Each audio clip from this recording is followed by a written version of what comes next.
있다가 없어지는 거 그게 참 문제네를 영역하면 무엇이 될까요? 답은 간단합니다. To be or not to be, that's the question입니다. 영국의 대문어 셰익스피어의 비극 햄릿에 나오는 유명한 대사 사느냐 죽느냐 그것이 문제로다를 우스갯소리로 만든 말입니다. 하지만 이는 셰익스피어가 11살짜리 아들 햄릿을 잃은 후 삶과 죽음에 대한 본질적 문제를 두고 고뇌하는 인간의 슬픔을 햄릿에서 승화시켜 토해낸 절규라고 합니다. 그리곤 다음 말로 이어집니다. 이 가혹한 운명의 돌팔매와 화살을 참고 견뎌내는 것이 고상한 일인가? 아니면 고난의 바다에 맞서서 무기를 집어들고 덤벼드는 게 옳은 일인가? 라고 말입니다. 결국 햄릿은 전자를 택함으로써 사색형 인간의 모델이 되었습니다. 헌데 햄릿이 독백한 후자는 엉뚱하게도 스페인의 세르반테스가 지어낸 돈키호테의 몫이 되어 무모한 행동형으로 등장했습니다. 그럼에도 햄릿은 생각이 너무 많아 막상 행동으로 옮기지 못하는 나약하고 우유부단한 인물로도 비판받는 반면 돈키호테는 무모해도 용기 있는 행동으로 역사를 이끌어 나가는 인간형으로 평가받기도 합니다. 그러고 보면 우리 모두는 러시아의 작가 뚜르게네프가 나누었던 햄릿형과 돈키호테형 둘 중 하나이거나 아니면 그 중간에 있는 어느 한 유형이라는 생각이 듭니다.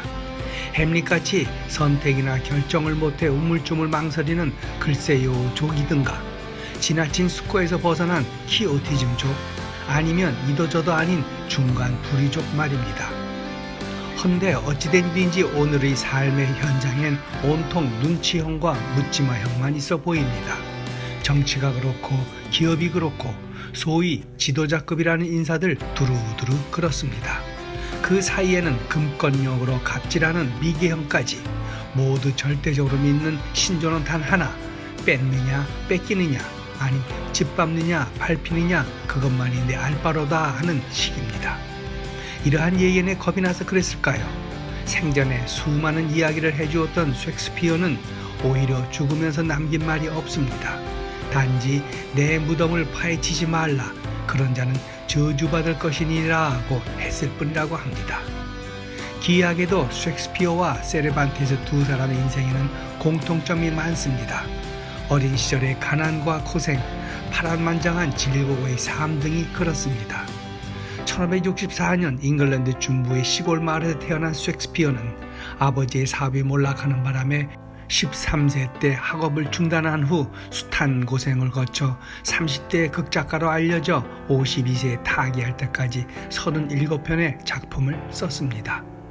이보다 17년 앞서 1547년 스페인 수도 마드리드 인근 작은 마을에서 태어난 세르반테스는 경제적으로 무능한 아버지가 빚 때문에 전 재산을 차압당하면서 떠돌이 신세가 되어 군에 자원 입대했습니다. 그러다가 레반토 해전에서 왼손을 다쳐 평생 외파리로 지내면서 가정고생을 했는데 대표작 돈키호테는 57세가 되어서야 빛을 봤습니다. 하지만 무엇보다 두 대가는 공교롭게도 1616년 4월 23일 같은 날 생을 마감했습니다. 다만 눈 감을 때 셰익스피어와 달리 세르반테스는 돈키호테의 묘비명에서 이렇게 고백했습니다. 미친 듯이 살다가 정신들어 죽었노라고. 이는 이성을 앞세워 잘난 놀이로 이해관계를 따지며 사는 것이 옳은 삶인지 아니면 우리가 꿈꾸는 것이 비록 가능치 않다 할지라도 공동의 선을 위해 그것을 실현시키려자 노력하는 것이 바른 삶인지를 생각해 보라는 말이 아닐는지요. 숙고해야 할 무거운 숙제를 내준 셈입니다. 그뿐만이 아닙니다. 세르반테스는 돈키호테를 통해서 작금의 고위급 지도자들이나 거물급 대표 인사들의 치졸하고 유치한 행태들 그리고 금수저들의 저질스러운 갑질 행패에 대해 이렇게 일갈했습니다. 좋은 배경의 미천한 자들보다는 천한 혈통의 나은 사람들이 더 중시되고 존경받아야 한다고 말입니다. 마침 지난 주말은 두 대가의 406주기였는데 이들의 기일을 기리는 동시에 스페인의 카탈루냐 지방에서 책을 읽는 사람에게 꽃을 선물하던 세인트 조지 축일에 맞추어 1995년 유네스코가 정한 세계 책의 날이기도 했습니다. 오늘의 영상은 여기까지입니다. 고맙습니다.